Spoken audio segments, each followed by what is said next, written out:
Hello and welcome to the Gaggle, where we challenge and, if necessary, destroy media narratives. I'm Peter Lavelle. We have Philip Giraldi. He is a former CI counterterrorism specialist, and we have George, of course, founding member of the Gaggle. Phil, you wrote a fascinating article about one of my favorite people in public life. As a matter of fact, I can count the number of people that I favor in public life probably on one hand, okay? And Douglas Macgregor is one of them. And for a lot of conservatives, he is a hero. He's a straight talker. He's common sense. He has a lot of experience, and he's not afraid of power. My kind of guy, okay? But as we all know, people watching the Gaggle here, he's up to be confirmed as an American ambassador to Germany, and he's getting an enormous amount of interest from the swamp and other corners in power here. Philip, give us the quick background of what's going on here. Well, yeah, he's pretty much as you described. He's a very plain spoken guy from Philadelphia who tells it like it is.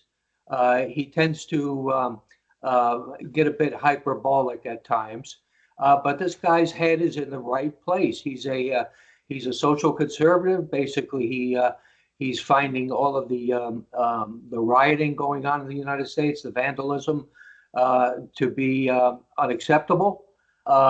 He basically also is what I would call a genuine American firster, in terms of he looks at things through the optic of American interests and what America should be doing.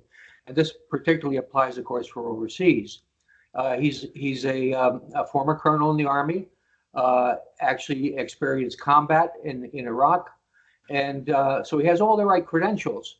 But he is also a guy who's looked at all the evidence and is kind of anti-war. He says we shouldn't be in Syria. We shouldn't be in Iraq. We shouldn't be playing these games in the Middle East. Russia is not a threat to the United States. NATO should not exist anymore. And the Europeans, who are also not threatened really by Russia, should be free to make their own security arrangements. So there's a lot of good common sense from a Philip, yeah. Philip, I'm just wondering, don't you think that McGregor may be wasted in that role as ambassador to Germany? Because as long as, say, Trump is president, leave aside what happens in November, but as long as Trump is president, he's going to have to pursue Trump's agenda. Now, Trump's agenda when it comes to Germany is very explicit. He wants to bring to an end Nord Stream 2. So therefore, McGregor would have to do the same thing as his predecessor did, which is to antagonize the Berlin government on the issue of Nord Stream 2. He's going to have to do it because that's top priority for Trump. And that means that even though whatever, as you say, on the issue of Russia, he's going to have to, again, take the Trump line, which is, why are we defending Germany when Germany is doing business with Russia at our expense? That's the agenda of Trump, and that's the one that he's going to have to implement. So that's what I mean is that he'd have been better off backed off to the Middle East rather than here in Germany. Well, part of the answer to that is that he's an expert on Germany. Yeah, he speaks German. He has a master's degree and a PhD on essentially the Russian-German War, Second World War. So he is a guy that really understands the nuance of Germany. He's lived in Germany. He speaks German. He knows the German people. So he's got an edge going into it. Yeah, for sure. He's going to have to push the Trump agenda of no Nord Stream. And that's something he's going to have to deal with. But I firmly believe that the Germans will make a decision based on their own interests. And certainly their own interest is to go ahead with the project. So I see that coming. But there are a lot of other issues. See, when you start to question NATO, when you start to question, is Russia a threat, as he does, he's the right guy to make those arguments with the Germans for a new security package, maybe a new security arrangement, something that will work for everybody. And I see that as a bigger issue, a huge issue. We're stepping away from this kind of post-Cold War situation that's been developing, and that the quite honestly, the Democratic Party in the United States has been promoting. And I think he's the right man in the right place at the right time. And I would think if he goes and is approved for this position, he's going to wind up in something probably more senior, possibly National Security Council.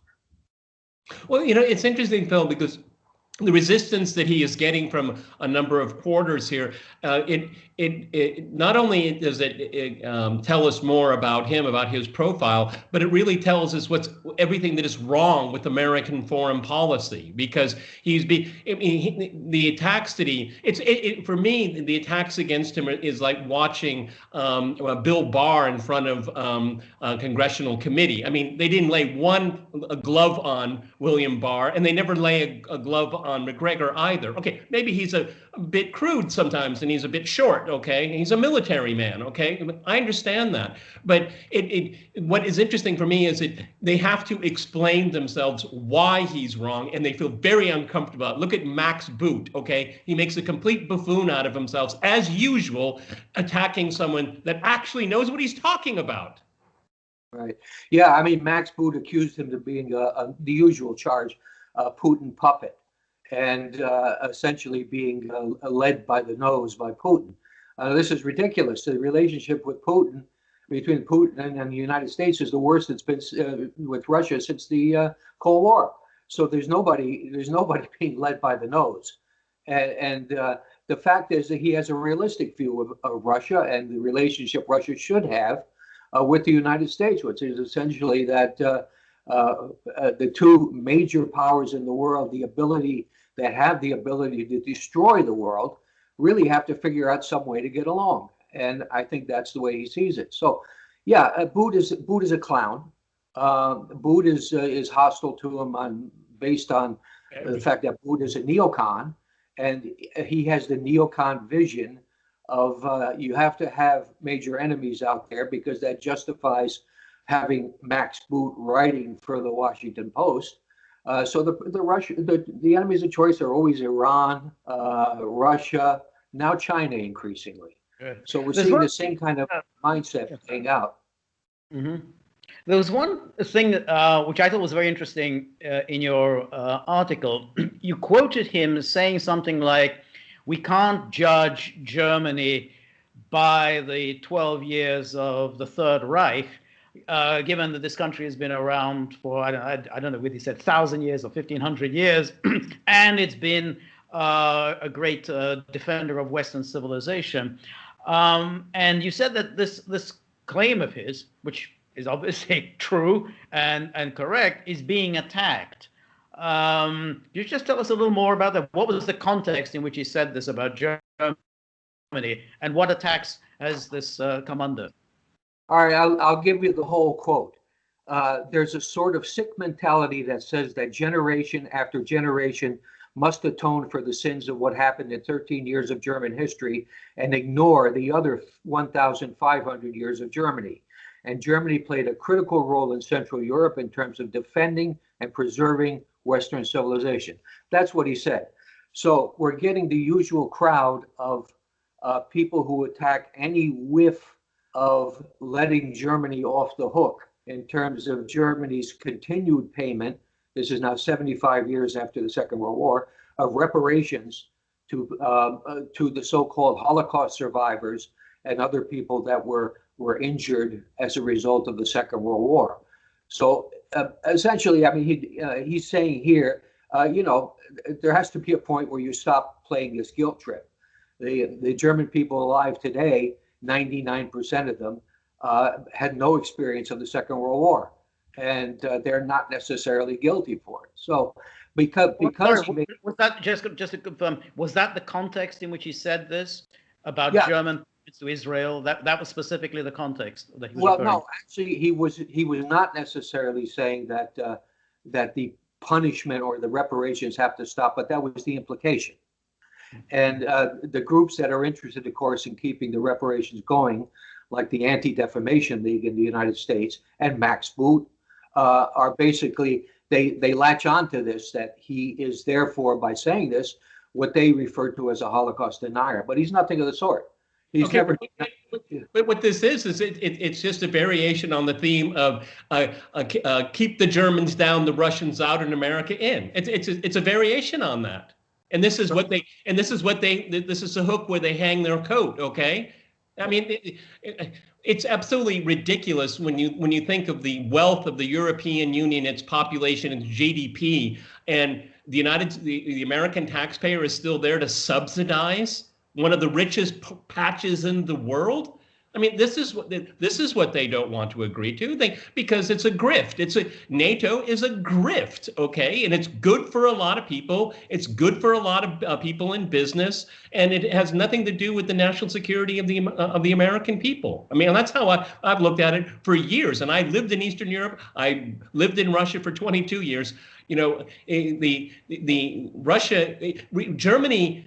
Europe needs, and it historically needs, is a good treaty between Germany and Russia. And that has historically been very true. And that's something that the neocons will not consonant. Yeah, no, I agree absolutely everything you said. I mean, the fact is the key to Europe is Germany, biggest economy, biggest population. It is the key, and so you have to keep Germany in harness. And that's what the neocons are constantly trying to do. And it's a question of, you keep Germany under control, in harness, on a guilt trip, and the U.S. will have to stay there. Russia will still be the enemy, and we will be able to pick up selective enemies elsewhere in the world because, as they say, that's what gives us neocons our status. It gives us our access to the media. It gives us our access to political circles. Yeah, and it gives them a mission. It gives them a reason to exist.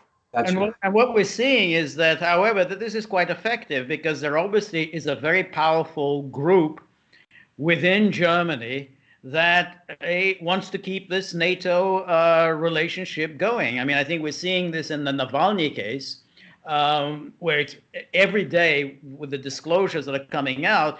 Clearly, this is some kind of a put-up job by the German intelligence services and the military to embarrass the German government. I don't think this has anything to do with Merkel. And what's this really about? This is clearly an Atlantist bloc within Germany that is desperate to prevent any kind of a proper commercial and political economic relationship between Germany and Russia. Yeah, that's absolutely correct. I mean, the thing is, you have to look at it at, I think, the micro level. At the micro level, there are a lot of people who have jobs and status that are tied in intimately with the Cold War continuing forever.